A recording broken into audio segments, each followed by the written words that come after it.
একজন গরিব ছেলে ছিল, নাম তার রাহুল। তার পরিবারে টাকা পয়সার অভাব ছিল, কিন্তু পড়াশোনার প্রতি ভালোবাসা ছিল অগাধ। সে স্কুলে খুব ভালো পড়তো, কিন্তু সবসময় পুরনো বই আর ভাঙা খাতায় লিখত। বন্ধুদের নতুন বই দেখে হালকা কষ্ট পেলেও সে মন দিয়ে লেখাপড়া চালিয়ে যেত। একদিন স্কুলে যাওয়ার পথে রাস্তার ধারে একটি পুরনো দোকানের সামনে রাহুল দাঁড়িয়ে গেল। জানলার পাশে একটি চকচকে সোনার কলম রাখা।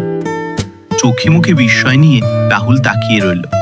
তখন দোকানি বলল, এই কলম যাকে ভালোবাসবে তার ভাগ্য বদলে দেবে, কিন্তু এটি চুরি করলে উল্টো বিপদ হবে।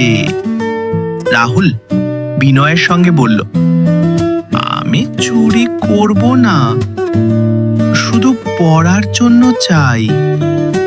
দোকানি হেসে বলল, তুমি সৎ, না ওই কলম, এটা তোমার। রাহুল চোখে পানি নিয়ে কলমটি হাতে নিল। তার জীবনে এই প্রথমবার সে এত মূল্যবান কিছু পেল।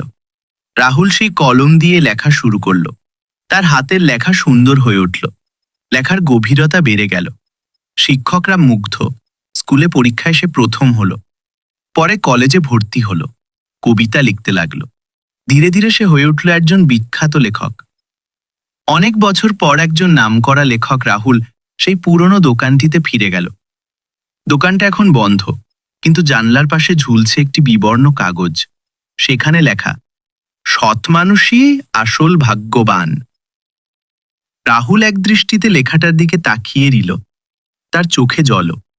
মনে মনে বলল, আমার জীবনের গল্প তো এই কথাটারই প্রমা।